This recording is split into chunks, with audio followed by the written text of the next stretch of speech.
Hey guys, welcome to another episode of The Vinyl Den, your channel for record collecting by record collectors. I'm Nick. Today, I'm talking about Record Store Day and some of the bigger issues I have with it.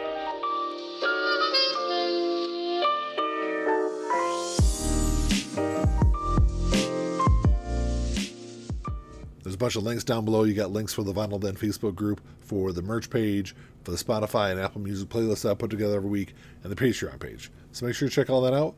Like always, if you enjoyed the episode, make sure you give me a thumbs up, hit that subscribe button down below, and make sure you hit that notification bell so you're notified every time I release new episodes. So when Record Store Day was created way back in 2007, with the first event being in 2008, it was created as a way to celebrate independent record stores through the sale of these exclusive records, and since then has turned into a worldwide phenomenon. But as the years have gone on, I feel like Record Store Day has lost a lot of that original intent and has really turned into this big, over-commercialized event. One of the bigger issues I have with Record Store Day is that it is almost completely dominated by major labels now. Because for the first several Record Store Days, a lot of those releases were from smaller independent labels, and as the years gone on, you've seen more and more of these big legacy bands, whether it's, the Rolling Stones, The Cure do it every year also, these bigger acts that dominate Record Store Day. And they really crowd out those smaller independent artists and independent labels.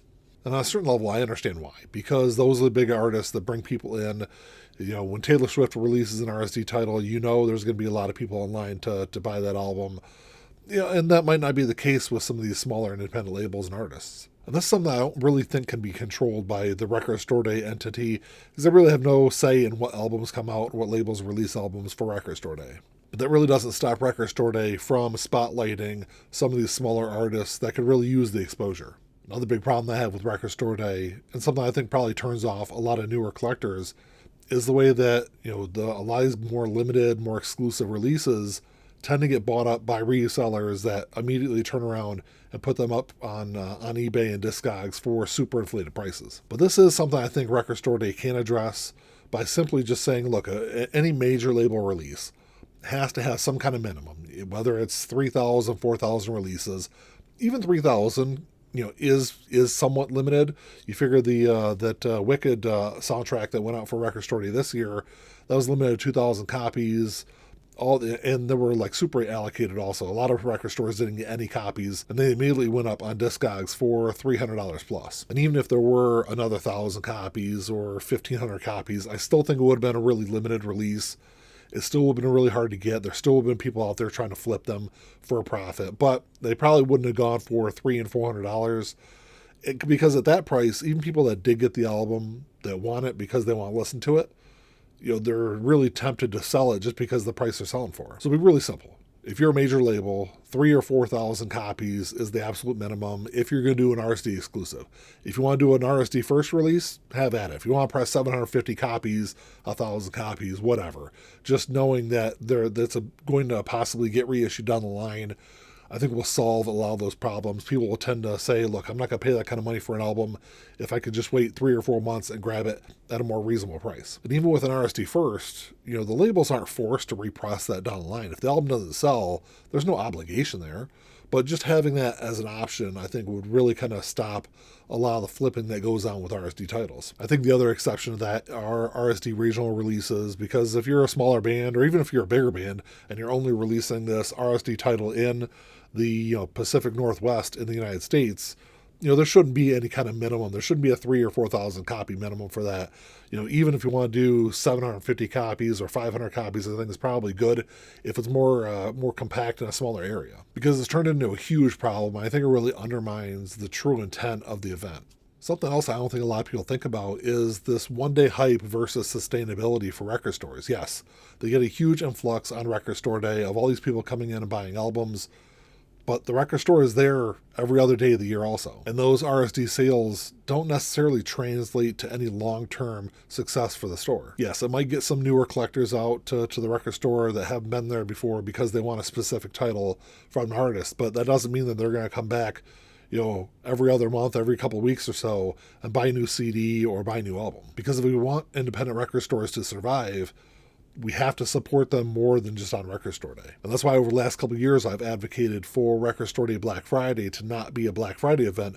Move that up to, say, September, have it be a late summer, early fall event to bring more people into the record store And then on Black Friday, the record store, if they want, they can have a 10 or 15% off sale, like a lot of other stores do for that time of year. And it creates another entry point for people to come in the record store, buy music, and support the store. I know there's some people out there that are going to say, hey, look, you can have too much of a good thing. And while that's partly true, I would say that in 2020 and 2021, where we had 3 or 4 record store days across the year, I saw a lot of people that are spending a lot more money on those record store days than what they do when it's just one event in the spring. Because I think it was 2021 where there was like a July, August, and September drop, and then you had Black Friday. So within a 5-month period, there were 4 record store days. And there were a lot of people out there every single time. That's why I said if you have record store day proper in April, then you do a September record store day, and then you can do a Black Friday event.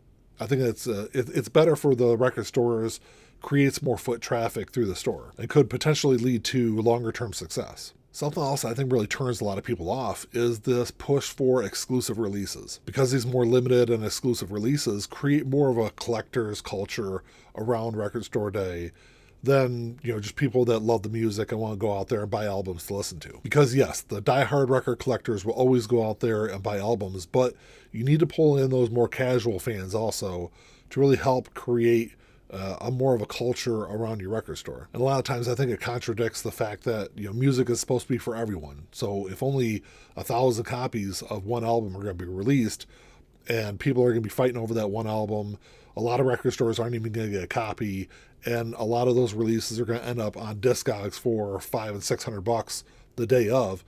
I think it really pushes a lot of people away from buying records, especially when you see the price of records creeping up, especially for record store day releases. They tend to be more expensive than a standard release. That's one thing I will say is there's been quite a few record store day firsts that we'll see be one price for record store day, and then when it gets reissued several months later, it's actually cheaper. And it's one of those things that I see more and more people complain about every year, and there's a lot of truth to it.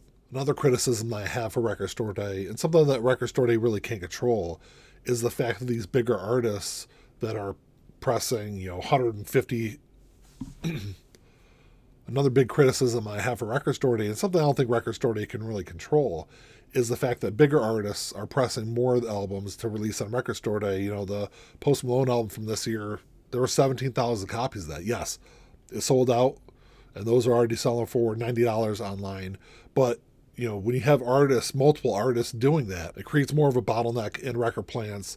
And smaller artists and smaller labels that aren't participating in record store day have a hard time getting their albums pressed in a timely manner because all those pressing plants are taken up by albums they're trying to crank out for record store day. And I don't think that's as big of a problem as it has been over the last couple of years, because for the most part, it sounds like record plants are back to their normal production schedule. They're not as bottlenecked as they were before, and they're back to like a standard lead time to get an album pressed. But if you're a fan of a smaller band or a smaller label, it's frustrating to know that your albums are put on hold because the biggest artists are out there cranking out all these copies of albums for record store day. And going back to pricing for a second, I don't want to complain too much about RSD prices, but RSD albums are not cheap.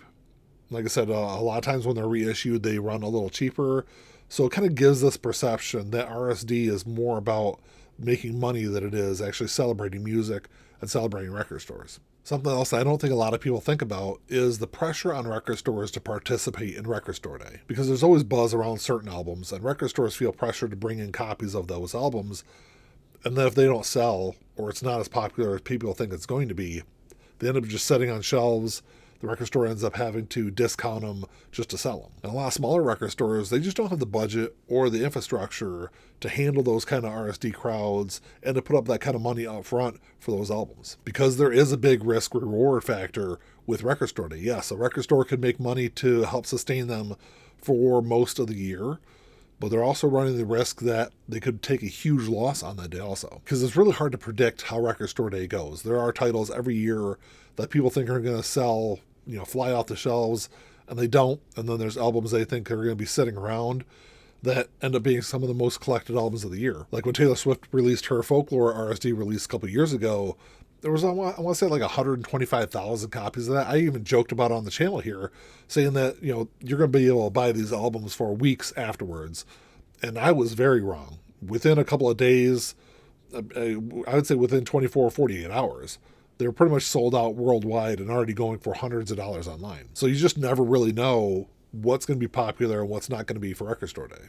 I think something else that really hurts Record Store Day is the lack of consistency when it comes to quality control of these albums. Because every single year it seems like, Record Store Day releases are really a mixed bag. You will have a big chunk of people that say the album turned out perfect, and you'll see a lot of other people that'll say, it ends up being scratched or it's warped or just the mastering on it doesn't sound really good. Those are the things that really hurt Record Store Day and hurt record collecting overall. Because people are shelling out big bucks for these albums, and when the albums just don't turn out well, it really feels like Record Store Day is more style over substance. But I understand that this is something that's really hard for record plants to fight because they're under a deadline. They've got to get these albums out in a certain amount of time for them to get to record stores before Record Store Day. But one thing they can't sacrifice is quality control. Well, that's all I got for you today, guys. Thanks for checking the show out. Make sure you drop me a comment down below. Let me know what you guys think of Record Store Day. What are some of the critiques you have on Record Store Day? What do you think they could do to make the event even better? Because I feel like over the last several years, it's really kind of started to lose its luster, even though I think the Record Store Day lists have gotten better. But there's some big glaring issues that I think really need to be addressed. But let me know what you guys think. Like always, if you enjoyed the episode, make sure to give me a thumbs up. Hit that subscribe button down below. That's all I got. Until next time, keep on spinning. Peace.